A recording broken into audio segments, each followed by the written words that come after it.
Hey everybody, Tim here, and it's been a while since I've made really a video at all for YouTube, but an insights and tips video. This will also be posted on my website along with the article www.lessonsontheweb.com, and this is in the blog and articles section. It may be further down the page depending on you read this, but this is the second article down from the top right now. So this one goes over some key things you need to know about reading notes, and it kind of explains the purpose why we learn different things that might not be so exciting to practice. So the first thing you want to do is you want to, I'm going to break things down to the smallest level and then go out. So we have the reading notes, which is the smallest level. So this is like reading individual notes. So you want to practice this regularly, especially when you're first starting out. Obviously, as you master it, you don't need to practice it anymore because the music you read will actually give you the note reading practice that I'm talking about. But you want to figure out what the notes are on the staff. You want to practice them either by using an online thing or getting some flashcards. And you want to also practice playing those notes on the keyboard. Actually it says here that I agree with because I wrote it. The goal with note reading is developing speed while retaining accuracy. If your accuracy starts to fall, speed doesn't really mean much. You need to actually dial your speed back and kind of go about it slow, and then slowly and gradually over weeks and months get a little faster, and eventually you'll be really fast at reading notes. So that's very important to be able to read individual notes very quickly. The next thing is the next level up of things. This isn't the smallest unit. This is actually starting to combine different things. So whenever you're reading music, you obviously want to learn to read the notes, but you also want to be able to read notes in groups, and there's actually quite a few ways we can do that. One is called an interval. Intervals can be read from left to right, called melodically, or up and down, stacked on top of each other like a chord, also called harmonically. And there are a number of intervals. They're usually expressed as a number, as 2nd, 3rd, 4th, 5th, 6th, 7th, 8th, 9th, 10th, 11th, and it goes on for quite a while. And then there's also a minor, major, diminished, or augmented designation to it. So there's a major second and a minor second, a major third and a minor third. There is, I'll explain, in a later video, but perfect fourth and diminished fourth, perfect fifth, and diminished fifth. So it gets a little strange, but just know that for each interval there's usually two designations of that kind of interval. So a minor second is different from a major second, but they're actually right next to each other. And I'll go over intervals, like I said, in a different video. But this is more of a general scope of how you should learn to master reading music. Let me see. You want to, whenever you read music or learn a new song, you want to be able to identify the intervals, both left and right. Okay, I have a note on the left, and a note on the right in the melody. What is the distance between those two notes? Well, that's a major second. Or I have two notes stacked on top of each other, which are played at the same time. I know you can't see the keyboard, but being played at the same time. Okay, that's also a major second, but those notes are stacked on top of each other. So you want to look at notes vertically and horizontally to determine what intervals are there. You want to be able to read major, like all the intervals I just discussed. You want to be able to spot them almost on sight. Some of them you might have to think about because they are a little strange.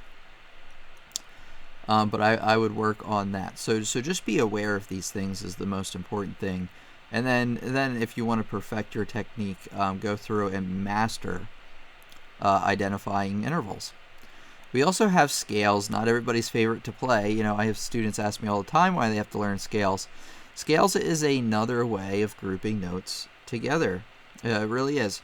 A scale is usually made of 8 notes, but it can certainly be made of less or more depending on what type of scale you have. But for the most part, major and minor scales, which is what you learn in the beginning, have 8 notes. And you want to be able to not only play a scale but understand what notes are sharp and flat within it, so you can spot, like if you're playing a Beethoven piece and you're like, man, this is really hard, obviously if you haven't played Beethoven before, it will be. but you can spot out like an F major scale, in it or whatever. It makes that section of the song just a little bit easier. That same thing I didn't mention in this article, but arpeggios, which is not only playing just a block chord altogether, but playing the notes separately. If you can identify those, that will help you out too. So it just kind of gives you less things. It gives you the ability to identify things in groups, which actually helps you process the music a lot faster, believe it or not. But it takes a lot of work persistently over a long period of time to get there. But once you do it, once you put the work ahead, lay down the foundation, you can analyze music and read it much more effectively than going through and writing down each of the notes or identifying each of the notes.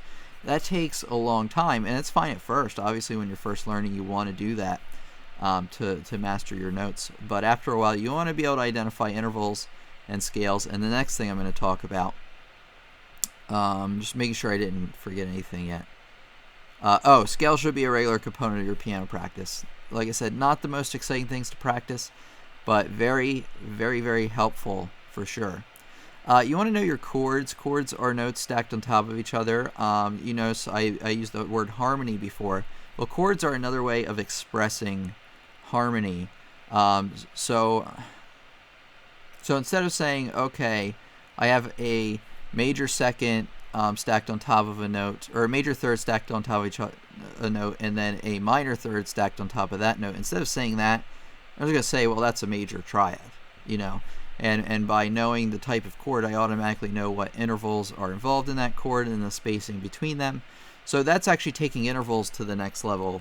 You're adding notes and grouping them together and being able to identify and play those as well. So it's all about learning, and I know I've said this a lot in this video, but this is seriously all it's about, is you want to identify the smallest unit, kind of like an atom, and then you want to go out from there and be able to look at things grouped together like molecules and things like that. So it's I was going to say it's just like physics and science and chemistry, but it's really not. It is in that way that you look at things at the smallest unit, and then you look at things in groups and you see how those groups interact. In that way, it's very, very similar. A lot of people don't see it that way, but I kind of have that kind of mind, and I think it's a pretty accurate way of describing it. And then another way is you have chords like I was talking about, and then you have chord progressions, which is chords moving to other chords. And if you can identify a chord progression, well, that makes your chord reading faster. So it's just another way to process more information and thinking about it less. Like I said, it takes a lot of groundwork to get there because it takes regular practice of all these key points to get there. So then I have like a little section here in the article, how it fits together. Well, notes are grouped melodically into scales from left to right. Scales are left to right, up and down. And notes can also be grouped melodically or harmonically in intervals, which we've talked about. Intervals are grouped into chords, so that's the next level up. And then chords are grouped into chord progressions. So that's another level up there. So like I said, you can either group them harmonically or harmonically up and down, and then melodically left and right. And how mastery of music will help you.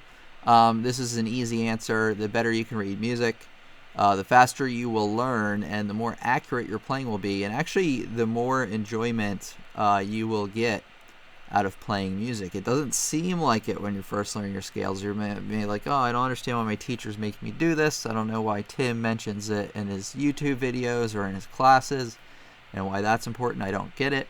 This is why. This is totally why this is important. So remember, smallest unit to groups, and you have to learn the smaller units to identify the groups, and then you learn those groups to learn larger groups, and then that way you can process music a lot faster and a lot more accurately. You always want to go back and check your work, though. If you see a chord progression, you're like, oh, I know it. If it doesn't sound quite right or something, sometimes composers do strange things. And it might not be exactly what it appears to be at first. You always want to go back and check yourself, of course, but it will help you so much in the long run. I promise it may not seem like it. But anyway, that wraps up the video. I hope you enjoyed this one, and I'll see you in, I usually say in my classes I'll see you in the classroom, but I'm posting this one a YouTube video. So I'll see you in a future lesson or video or whatever. So anyway, I hope you enjoyed, and have a good one. Thanks.